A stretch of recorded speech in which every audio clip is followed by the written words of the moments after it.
Hello, welcome to Optimum and Settling Business live series event, a small talks for small business. We are thrilled that you have joined us today. I am Mirna Eusebio, LitGo, Senior Vice President of Product and Marketing at LT's Business, parent company for Optimum and Suddenlink. At Optimum and Suddenlink Business, we are more than just your internet provider, offering a wide range of services from advanced voice and data, internet security, and entertainment to more than 400,000 businesses across 21 states in the US. We also offer mobile solution services nationwide through Altice Mobile. Small businesses are the backbone of our communities, and the last few months have been challenging as the way we do businesses and the needs of consumers have shifted in response to COVID-19. It has been a priority for us ensuring our small businesses customers had access to our reliable connectivity services through it all, whether businesses were shifting to digital or requiring new flexible remote work solutions. At the corporate level, Altice USA has been active in supporting our communities as they face challenges resulting from the pandemic. From donating to national organizations like the Boys and Girls Club of America and Feed America, to providing affordable broadband solutions to support remote learning for students and school districts, as well as support and assistance to small businesses through our relief fund. This year, our Small Talks for Small Business provides you with valuable information to help you grow your business sales through social media. In this two-part series, we will be talking about social media during unsettling times. And to help us do that, we have enlisted our friends for VML Y&R. VML Y&R is one of the world's leading full-service advertising and marketing agencies with an impressive 189 offices in 93 countries. And we're proud to be their client among some other very notable names. I am thrilled to introduce Kyle Boots from VML Y&R. As a global vice president, Kyle drives strategy for clients around the world. He has worked with several Fortune 500 companies, leveraging online data to shape communications, brand, and business strategy. As an expert strategist, Kyle has guest lectured at Syracuse University, Pace Business School, and others. We are pleased to have him here today. One last note, the Q&A feature in our webinar is live. So if you have a question, please type it in the dialog box and we will try to answer as many as we can after the presentation. And now, here's Kyle. Hi, Kyle. Handed it off to you. Hi, thank you so much. Thanks for the great introduction. I'm very, very excited to be talking about social media today and how it can be leveraged in order to drive brand and business growth. So why don't we get started? I am, again, thrilled to be here. My name is Kyle Boots. I am the Vice President of Brand and Social Analytics, and I work with brands all the time of varying sizes. One thing that's I found in working with brands is that social media can be really intimidating, no matter what the size. What is your voice? What type of content do you push out to the world? How do you engage with culture?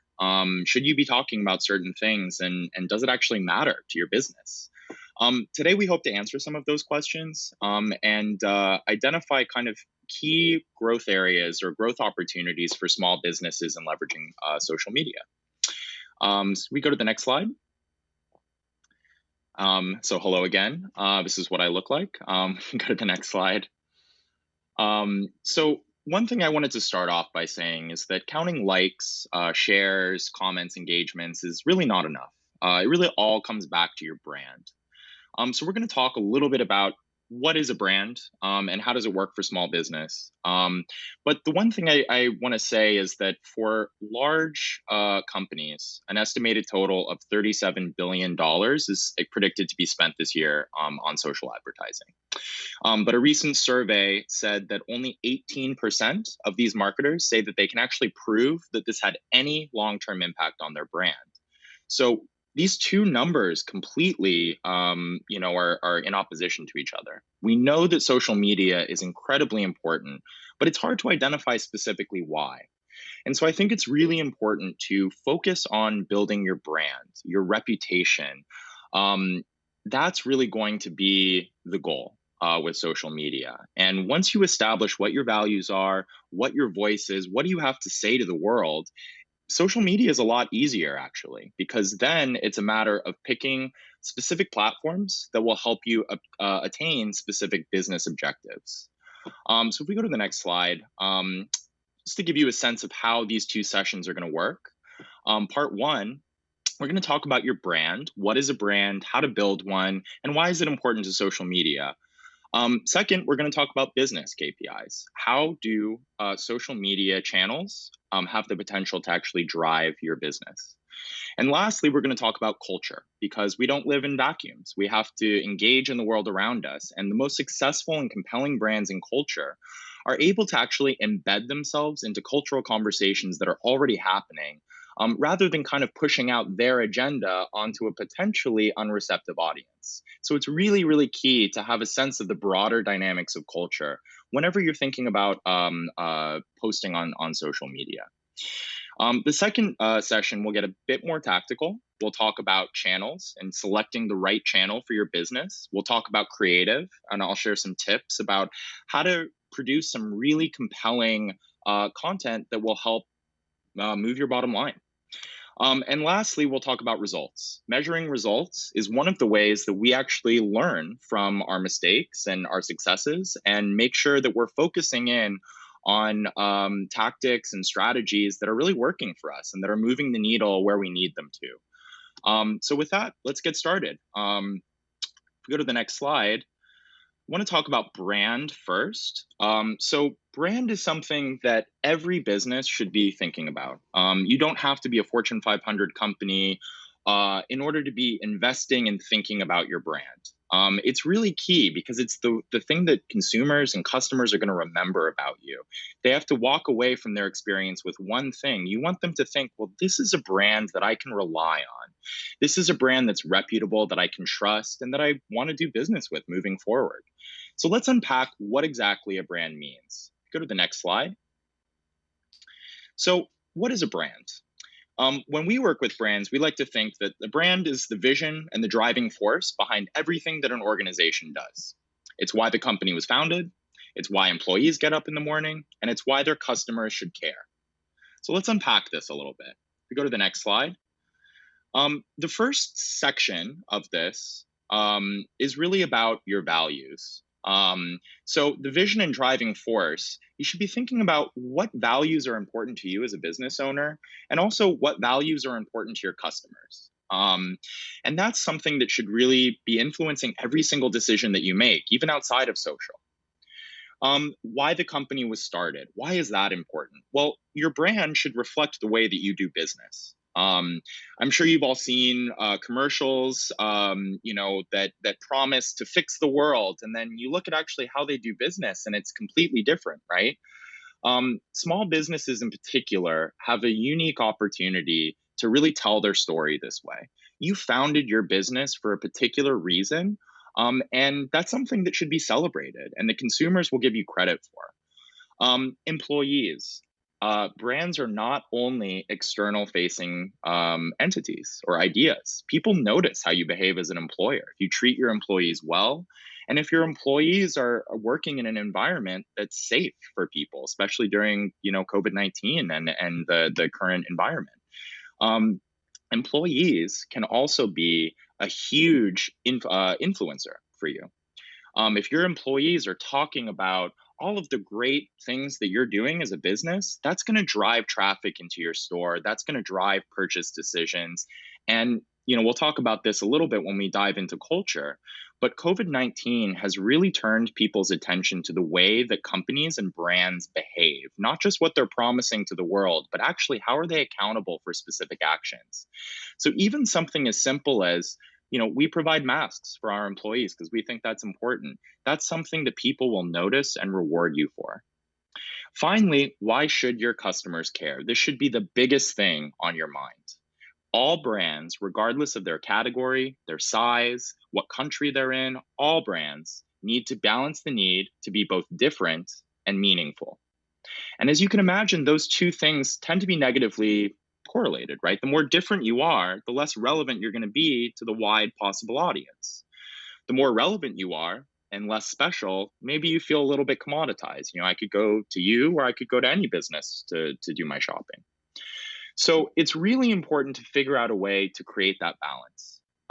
And we're going to talk a little bit about that today. So if we go to the next slide, one of the ways that we look at brands is by using this tool that we call BAV, which is Brand Asset Valuator. It's a division of VMLY&R. And it is a brand study and database that allows us to collect millions and, well, actually billions of data points about brands. So what do they look like? How do consumers perceive them? What's the varying levels of usage and preference and knowledge? And, what's the overall equity of the brand? And we model all of that against financials. So anything that I'm about to tell you about brand is because we know, based on this study, that brand has a demonstrable impact on your bottom line. If you pull the right brand levers, you will grow your business. And this model allows us to identify quantitatively what some of those connections are.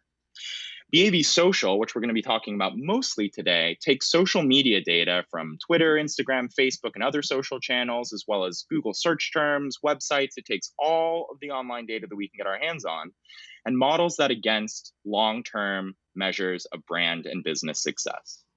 And you can see that we work with some pretty smart people to make sure that this is reflective of real business growth. So when I say that brand is an extension of your business, I truly mean that. It can be the most valuable tool that you have in your arsenal. And social media is an extension of that. If we go to the next slide, when we think about brands, we think about brands in 4 key ways. Is the brand different? Is it relevant? Is it esteemed or respected? And is it known or deeply understood? Right? And each one of these has a specific meaning that we need to be aware of, and a specific business context that it's tied to. So differentiation is all about your energy, your dynamism. Do I care enough to talk about you, to debate you? Will I recommend you? And so really that comes down to unique meaning. How unique is the meaning and the energy for your brand? Is that clearly articulated? And that's tied to margins, to PE ratios, to churn, to loyalty. So you can see that there are some tangible benefits here to having and investing in that unique meaning. Equally important to the notion of differentiation is the notion of relevance. Is it appropriate to me? Do I care? Is it meaningful to me? And that relates to market penetration and the overall experience that your customers have with your business. And so if you're able to balance the need to be different and the need to be meaningful, you have what we call brand strength. And that's really your future growth potential. Strongest brands and culture deliver really, really high on brand strength. But we also see that a lot of momentum brands, niche brands, startups, these are the brands that tend to build differentiation first. So you actually have an advantage.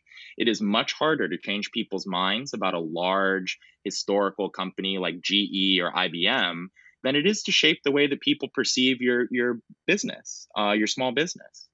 And so by focusing on that balance between differentiation and relevance, you can start to grow your brand. So if brand strength is all about your energy, brand stature is about your mass, your credibility. And that's composed of 2 pillars: esteem, which is the overall regard and respect that your brand generates. And then knowledge, which is more than awareness. It's really a depth of understanding. So do I really feel that I understand what you're all about and what you have to offer? Do I respect it?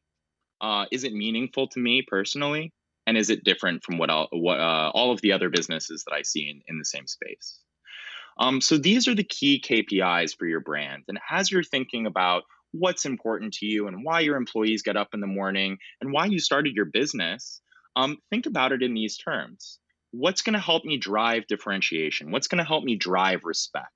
And if we can, focus on building each of these pillars, you can ensure that your social media presence is really going to be driving the right kind of growth for your business. So let's move on to the next subject. If we go to the next slide, your business. I cannot state this emphatically enough. Social media is an extension of your business. It is not a side hobby. It's something that requires an intense focus, just, like, I don't know, doing balance sheets. So as you think about how to actually enter the world of social media and start communicating directly with your consumers and your customers, you have to think about what your business objectives are. So if you go to the next slide, um, different channels are going to help you with different business objectives. So indulge me for just a minute. I wanted this to be a little bit more fun. So let's say I am a huge donut fan. If I want to announce to the world that I'm eating a donut, Twitter is the channel for me, right? It's short form, it's real time, it's all about updates. I can get high visibility on that content. And then maybe other donut lovers will share and retweet that content, right? If I want to share what I think about donuts, it's a bit different. Maybe the character limit on Twitter isn't quite right. Maybe it doesn't facilitate the right kind of dialogue. So I might choose to start a Facebook group or to engage people on Facebook and say, here's what I think about donuts. If I want to share a picture of me eating a donut, just in case you were curious, I would go on Instagram and post that. It's a very, very visual, platform that'll help drive engagement through photos and compelling stories that you can create. YouTube, really interesting platform right now, particularly for small business. If I wanted to give a review of a donut, I might actually choose YouTube. It's engaging. I can create a video. I can monitor a lot of the metrics and see how much engagement is coming from that. And also, it's just a really compelling way to tell your story and to demonstrate that you're knowledgeable about the things that you're selling and the services that you're offering. If I wanted to engage in a bare knuckle debate online about donuts and what's better, sprinkles or glaze, I would totally go on Reddit. Reddit is somewhere where you can just completely lose yourself in discourse. And remember, I just said that the most compelling brands and culture are able to balance differentiation and relevance. But what that sometimes means is that, the most compelling brands and culture are a bit polarizing, right? The more different you are, the harder it's going to be relevant for everyone. And so it's important to have your brand and your business be the center of discussion. So it's not necessarily a bad thing to participate in debates about the merits of various donuts, because it'll show that you're knowledgeable and that you're worth talking about. And then finally, if I wanted to brag about my skills, which include donut eating, I might go on LinkedIn, right? Or if I were hiring other donut passionates, I would probably put a post on LinkedIn to say I'm hiring. So each of these different channels serves a different function, right? And so if I open a new location, Twitter is a great place. There's location-based tagging. It's very fast. People can pick it up. If I'm holding a 1-year anniversary event, Facebook might be better, right? Because I can tap into that community and really ensure that people are talking about me and that I'm fostering long-term connections with customers. If I want to showcase maybe renovations or a new store display, I would choose Instagram. Again, visual medium. To review or demonstrate how to use a product, YouTube is perfect for that. And so as you think about these channels, I want you to think about what your business objective is. It does not make sense necessarily for a consumer-facing brand to start off with a LinkedIn page, unless you're hiring or your audience is really primarily business-focused people. Similarly, if you're an accountant, it maybe doesn't make sense for you to have an Instagram. So you don't have to leverage all of these channels. It is important to have a diversity of content, and we'll certainly talk about that today and in our next session. But it's also important to think about doing one of these channels very, very well. Commit to it, really own it, and think about the type of content that's going to support your business objectives.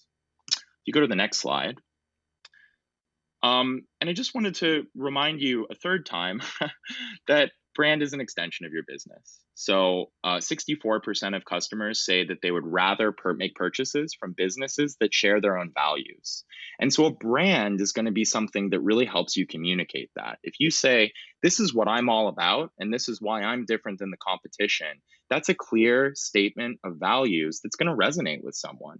And they're going to be loyal as a result because you're honest and you have actions that back up those claims.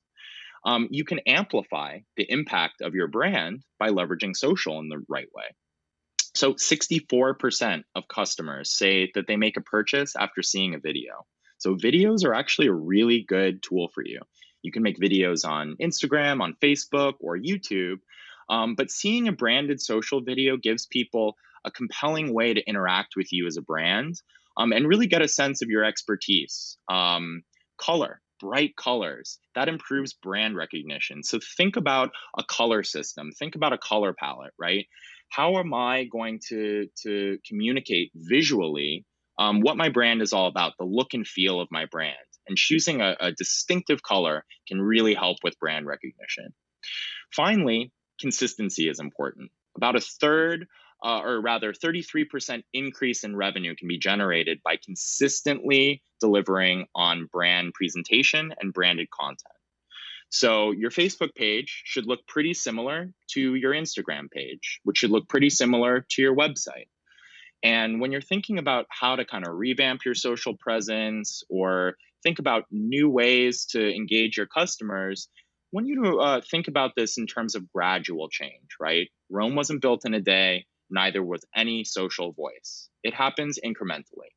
And so, consistency, by putting that at the forefront of your social strategy, that'll help you, first of all, really clearly outline the values and what your brand is all about. And second, it'll actually make producing content a lot easier because you already know what the sort of template that it needs to fit into. Can we go to the next slide? So diving into this in a little bit more detail, if your goal is to drive brand awareness, you just want people to know that you exist in the world, Facebook or Google are actually going to be the best for that type of objective. Facebook is great. It is the largest social platform in terms of daily active users. So you know that you're going to get lots of eyeballs if you leverage social or Facebook the right way. And that platform is really about socializing. It's about debating. It's about community, right? Content discovery. What are my friends saying? What have my friends interacted with? And how, might that interact with the decisions that I make as a consumer?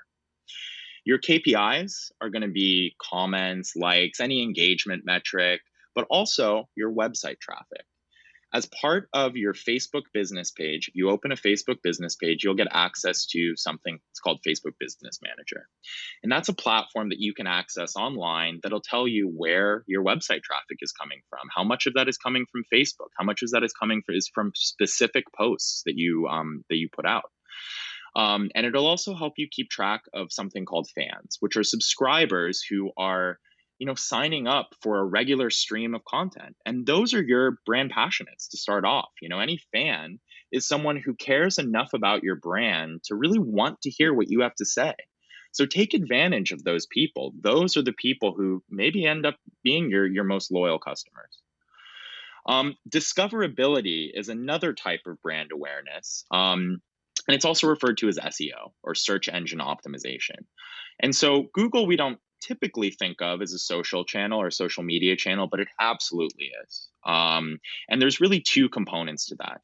In my opinion, every business should open a Google business account. That means that you are findable on maps, or if I search something on Google, your business would pop up. And it's really important to make sure that you have a website that people can go to, and that your website is clean and that it's clearly labeled. There are a lot of website, templates out there. You can go to squarespace.com and buy a template and have the whole website built for you. There's another company called Wix, which does the same thing. Lots of companies out there that'll help you build your website. But the really important thing when you're building your website as it relates to Google is this idea of search engine optimization. So the way that a search engine works in broad strokes is that it pulls all of the different titles of the different sections of your website, and those are called anchor tags. So if you have a section of your website that showcases, I don't know, you're a beauty store brand and it showcases skincare, right? You could title that section of your website products, which probably wouldn't generate many hits, right? People wouldn't necessarily find you in searching products online or beauty products. But if you put a little bit more thought into it and you said, okay, well, a lot of people who I talk to who have purchased things from me, they say that, the glow is something that they notice with our products. Everything we sell, they notice a glow. So maybe your anchor tag or your section header, rather than being skincare products, could be, I don't know, skincare products to bring a glow to your day. And that way, when they're actually searching for those terms online, you have a better chance of getting your website up on the first search results page on Google. And so when you're thinking about your KPIs, your website is going to be incredibly important. Is it clean? Is it easy to navigate? Are people actually finding my website from Google searches, or do I need to rename those section titles or those anchor tags? And then also thinking about the page rank. If I were to search beauty store Long Island, how many search results come before mine? And if there are, like, let's say 10 businesses that pop up in the search before your business, I would encourage you to go to their website and learn what they're doing. Steal from them. Um, so just wanted to move on. Brand voice. This is something that could be developed through Instagram or Twitter. Instagram is very visual. It's going to help you with, more aesthetic content. You can measure website traffic, reach, likes, comments, but that's going to be visual focused. Twitter, more focused on words. So you can develop your brand voice in either way, just a different storytelling style, right? Instagram, again, more visual. You want to think about how all of your photos work together. Twitter, it's a little bit more ephemeral. And so you want to be thinking about how you engage with others and what you're talking about. If you need to generate new leads, LinkedIn can be a great place for that. It can also be a great place for you to build your personal brand as a business owner. Share links that you think are interesting, that are relevant to your category. Other business owners in the same space will know, and it'll help you build your network. You never know where you're going to get in your next business contact. And then finally, if you want to increase brand knowledge, YouTube is a fantastic place for that. It's an unusual way to tell a story. It's very video focused, and it provides you with an opportunity to tell a longer form story than any of these other channels. So think about the business goal, and the platform will follow. We go to the next slide. Another thing that we need to think about in the world of COVID-19 is moving your business online. So a lot of consumers would rather shop online than in a store, particularly now in our current circumstances with the quarantine. And that can be daunting to move your business online from an online first to an online first strategy. So there are really 4 things to keep in mind as you do this. One, again, is develop your website. Whether you're using a template or building it from scratch, 38% of users will actually stop interacting with the website if the layout is unattractive. So you want it to be clean. You want to study what other successful brands, big or small, are doing and learn from them, and make sure that whatever you're doing on your website reflects the actual shopper's journey. Number 2, collect and upload your data. So this may seem like a daunting task. We're actually in the midst of this ourselves, and it's challenging to say the least, but you'll be thankful in the long term if you can upload all of your data, everything that you collect, to a cloud environment, because that'll allow you to very quickly learn from any social media data that you're getting and identify whether it's driving your bottom line or your business objectives. So having all of that in one place will be a lifesaver down the road. Again, creating consistency. So across your channels, across all of your different touch points, which would include your website, your different social channels, your store itself, you want all of that to speak consistently about one cohesive brand. This is what I'm all about, and this is what I have to offer. And make sure that that's reflected in the visual language of anything that you do online. And then finally, set up Google Analytics. It's free. It allows you to track an immense amount of information. And really, in this online environment, you want to make sure that people are visiting your website and that they're staying on your website and actually making a purchase. So, having a monitoring system in place will help you learn from any mistakes and help you double down on strategies that are working. If we go to the next slide. So, last section, culture. I'm going to fly through this because I think we all kind of know what's going on in the world. But it is important to leverage what you can in order to grow your business. So if we go to the next slide, there are really four key actions that brands are taking, and specifically small businesses are taking in order to drive long-term interest in their brands. And COVID-19 has really gotten people a lot more interested in brand actions and what things are people are doing behind the scenes, instead of just the promise and the sort of external things that mattered before. So if you are making a change in standard day-to-day operations, having everyone wear masks, setting appointment times for customers, people want to hear about that. You're keeping them safe. Supply chain. What are you doing to ensure that there's a consistent level of service? That's going to help you in the long term build long term equity, but also help you build customer centric perceptions, higher perceptions of worth and value, dynamism, and it'll reinforce that you put humans first. Employee advocacy and consumer advocacy are really important. They'll help you build different things. They both help you build a customer centric persona, right? If you treat your employees well, that trickles down to me, the customer. But employee advocacy will help you build premium and value oriented perceptions, while as consumer advocacy will reinforce how consistent and reliable you are. And I want to use, if you go to the next slide, one large brand example, McDonald's versus Walmart, right? When we think about social media, there's owned conversation, which is everything that you're putting out on your social channels. And then there's earned conversation, which is the consumer conversation about your brand. So as you can see, Walmart and McDonald's are talking a lot about everything that they're doing for customers, but Walmart is getting a lot more credit for it than McDonald's is. And so you need to be authentic in the way that you're doing this. You can't say we're taking all of these precautions and making all of these sacrifices if you're not really making those sacrifices. So if you go to the next slide, it is important to think authentically about your brand, and small businesses that do that are rewarded, truly. You don't have to be political. You don't have to, take a controversial stance at all. Just communicate with people. People are interested in hearing those challenges and how you've overcome them to ensure safety and consistency for your customers. If you go to the next slide and close, I just want to leave you with 5 key points.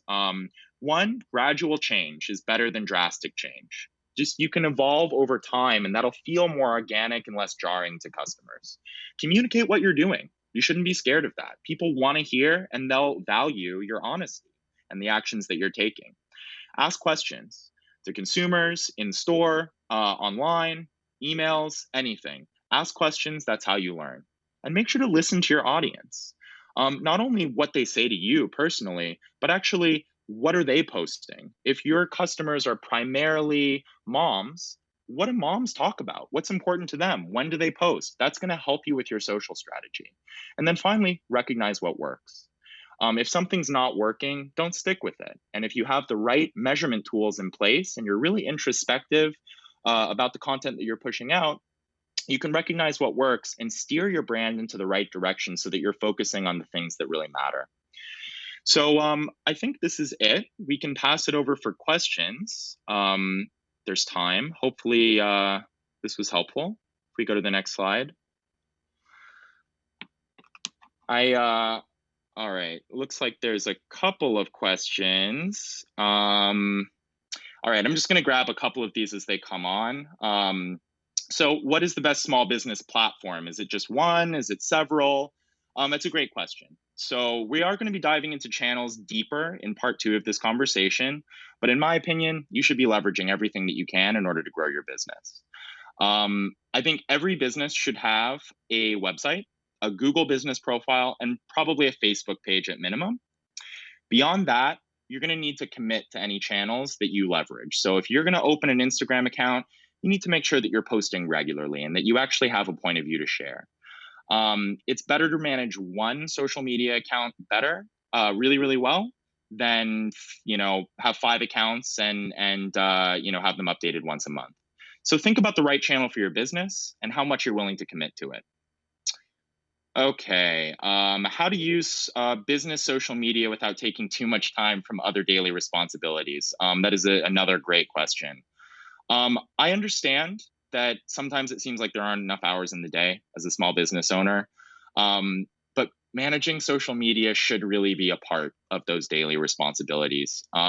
Thinking of social media as a side hobby is going to result in mediocre content, probably not as many business leads, and it will be a waste of time because here you are spending all of this time on things that aren't generating a lift to your business. So I would say that it should be a part of the daily, responsibilities. And you start by knowing your audience. Think about when they go online, what do they care about? Then look at a calendar and assess business goals over the course of the year and how they correspond to specific events in your customer's life. Things like Christmas, graduation day, et cetera. And that'll help you identify what's called a content calendar. Pre-planned content that can serve as tent poles for your social media efforts over the course of the year. And that'll help you really kind of build a content strategy around those major moments. So, those daily posts, those daily updates, take 15 minutes out of your day, whether it's on your commute, doing your morning coffee, whenever you have the time and you're generating good ideas, and commit to writing a post. You should try to write a post at least once a day. If the post doesn't land and doesn't get that much engagement, who cares? You'll post tomorrow. And don't get discouraged by the lack of engagement in the short term. It takes a really long time to build a following, or not a really long time, but it takes time and investment. And if you can't post regularly, make sure to put a little bit of extra time and thought into the content that you do produce, because the expectations will be raised. If you're posting once a month, it needs to be a really, really good post. So consider that when you're tapping into specific channels. Okay, lots of questions. Let me see. Okay, I've heard about the Facebook boycott. How does that affect small business owners, and should we consider participating? That's really up to you. Individual business owners need to make that decision and identify what platform is right for your specific social media plan. If it's important for you and your brand values to participate in the Facebook boycott, there are other platform options. And we'll be talking about channels in greater depth in the second session. Okay, so you stated that LinkedIn is for hiring. What about, perfect question. What about small businesses who are targeting B2B audiences? So LinkedIn is a perfect place for you then. I would highly encourage using LinkedIn for any B2B brand. It's often one of the first channels that I check in the morning. And remember that LinkedIn, you actually are two brands, really. There's your personal brand as the business owner, and then there's your brand, your company page. And so your company page is going to serve a very specific purpose. It's going to provide updates of a business nature, maybe share some thought leadership or any opinions that you have or interesting links that you've read. Your personal page is going to be a lot of that as well. And it's going to be about sharing content, establishing yourself as a subject matter expert in this particular field. And so LinkedIn is a really great place for you to engage with others in the business community, but also to reach customers. And there are a lot of lead gen tools that LinkedIn provides, similar to Facebook in a consumer context. So it's a great tool for you. Will a personal page or a business page, is that, okay. Just on that last final point, always start a business page. That'll give you access to all of the metrics and analytics on the back end. So I think we ran out of time today. There were some really great questions, and I hope to see you in the next session where we can dive in even deeper. Thanks so much.